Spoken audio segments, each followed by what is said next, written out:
Hello, this is Keith Jordan from the Hudson Valley Guild of Mental Health Professionals, and today I'm interviewing a guild member, Chris Tyler, who has recently joined the guild.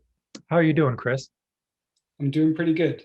Tell us what you do professionally. And I'm currently working as a private therapist, but as part of a group from New York City that's recently expanded up into the Hudson Valley called the Therapy Collective. So I'm seeing individual clients and probably moving into couples work as well soon on Zoom solely right now just because of the pandemic. And this fall, we're going to move back towards offering in person as well. Can you say more about this collective?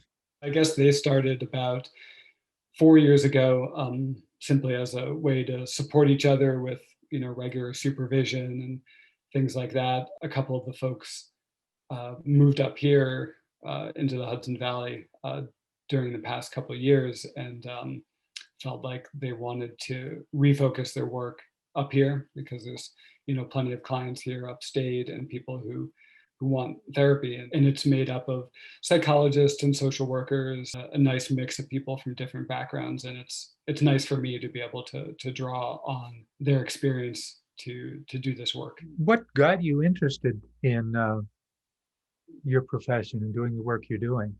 Historically, I guess a real love of um, the human mind from as much a spiritual perspective as anything. Almost 10 years ago now, I started practicing Zen Buddhism and really waking up to the struggles that people really have as humans, as part of our ordinary life. And then, in exceptional times, in deeper crises or mental health challenges, just seeing that the suffering is very real and that abstract thinking about it is satisfying in a sort of self-referential way, but to do the deeper work of really being with people and sharing tools and insights that they can apply on the ground in their lives really is what brought me into this work. And so I got a master's in social work specifically to do this kind of work.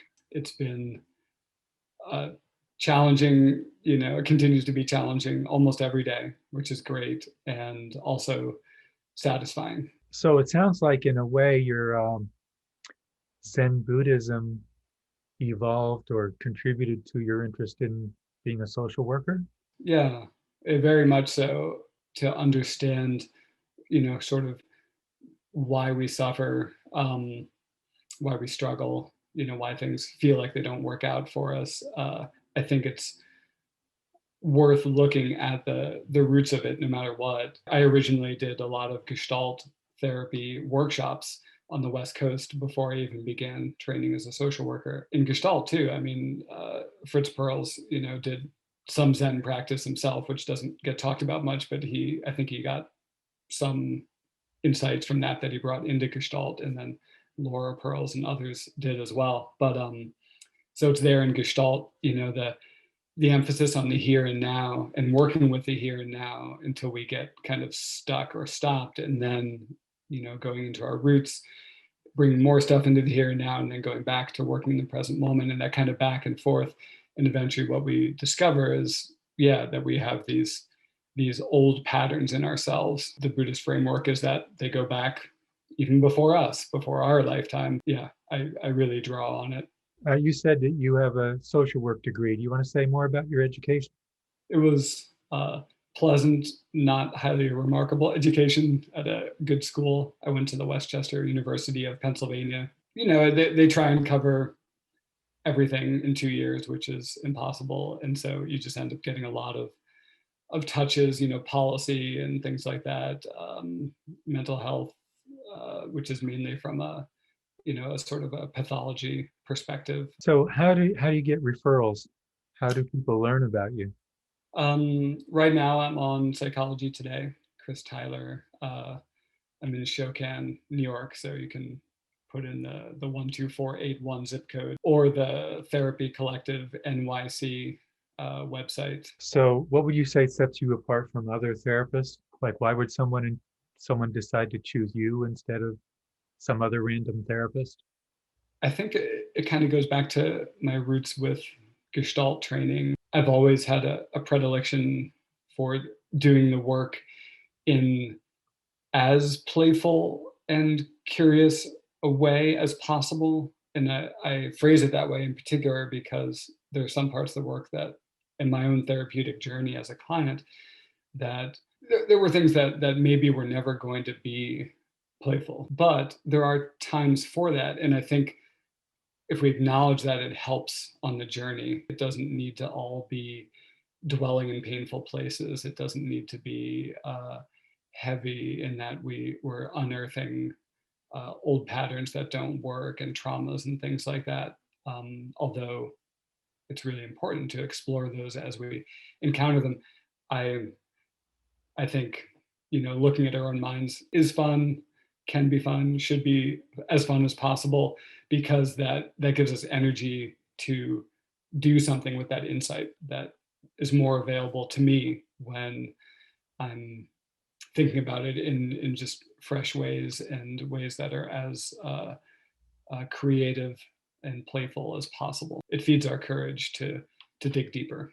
So And you think humor is good mental medicine?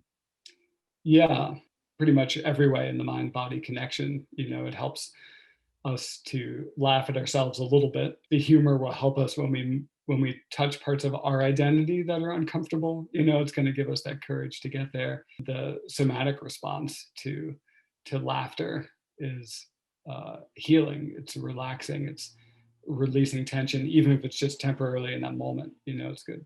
It's like little bubbles. I think of it as, it's kind of like effervescence.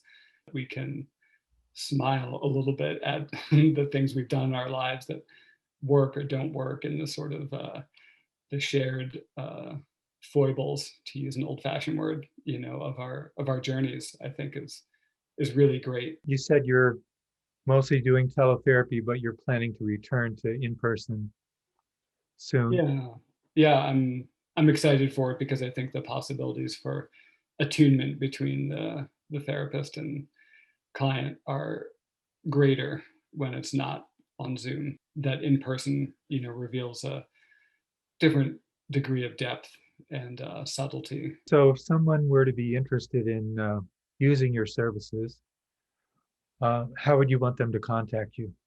Email is great.